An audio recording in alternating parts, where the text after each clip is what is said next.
আচ্ছা দেখো, বায়ুমণ্ডলের যে প্রথম স্তর তার নাম হচ্ছে ট্রপোস্ফিয়ার। এটা বায়ুমণ্ডলের, যদি আমরা সমুদ্রপৃষ্ঠটাকে 0 কিলোমিটার ধরে নিই, সেই 0 কিলোমিটার থেকে প্রায় 16 কিলোমিটার উচ্চতা অবধি এই স্তরের বিস্তার। আচ্ছা, এই স্তরে কিছু কিছু বিশেষ বৈশিষ্ট্য আছে।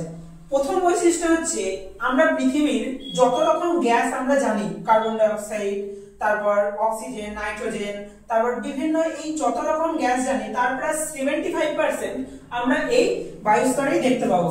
কত পার্সেন্ট? 75% এই বায়ুস্তরের মধ্যেই দেখা যায়, এই প্রথম স্তরটাতে। এখানে আরো কিছু কিছু আছে, যেমন জলীয় বাষ্প, ধূলিকণা, সব আমরা এই স্তরেই দেখতে পাবো। দেখো, যে জন্য এই স্তরে যেহেতু জলীয় বাষ্প এবং ধূলিকণা দেখা যাচ্ছে, তাই এই স্তরটার মধ্যে আমাদের পৃথিবীর সমস্ত রকম বৃষ্টিপাত, ঝড় এসব হয়ে থাকে। তাই এই স্তরটাকে ক্ষুব্ধমণ্ডলও নাম দেওয়া হয়েছে। আচ্ছা, আরো একটা বিশেষ বৈশিষ্ট্য হচ্ছে, এই স্তরে আমরা যত সমুদ্রপৃষ্ঠ থেকে ওপর দিকে যেতে থাকবো তত উষ্ণতাটা কমতে থাকবে। তার জন্য এই স্তরটাকে ক্রমহ্রাসমান উষ্ণতার স্তরও বলা হয়ে থাকে। তো কত ডিগ্রি করে উষ্ণতা কমে? আমরা যত 0 থেকে যদি আমরা 1 কিলোমিটার যাই, মানে প্রতি কিলোমিটার উচ্চতার জন্য এখানকার উষ্ণতা 6.4 ডিগ্রি সেন্টিগ্রেড করে কমতে থাকে।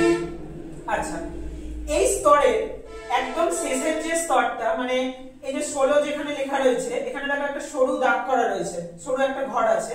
ওই ঘরটায় মানে আমরা বলতে চাইছি যে এখানটা 10 থেকে প্রায় 6 কিলোমিটারের মতন এই জায়গাটাতে এখানকার কোনো উষ্ণতাটা পরিবর্তন হয় না। আমরা যে বললাম যে এখানে যত উচ্চতা বাড়াবো তত উষ্ণতার পরিবর্তন হবে, তো এই জায়গাটায় কোনো উষ্ণতার পরিবর্তন হয় না। এই জায়গাটাকে নাম দেওয়া হয়েছে ট্রপোপজ। এটাকেই বলা হয় ট্রপোস্ফিয়ারের শেষ সীমানা। এটাকেই বলা হচ্ছে ট্রপোস্ফিয়ারের শেষ সীমানা। তো এইখানে যে উষ্ণতার পরিবর্তন হয় না, এই উষ্ণতার পরিবর্তন না হওয়ার জন্য এখানটায় উষ্ণতাটা স্থির থাকে। তো এই স্থির উষ্ণতাটা কত?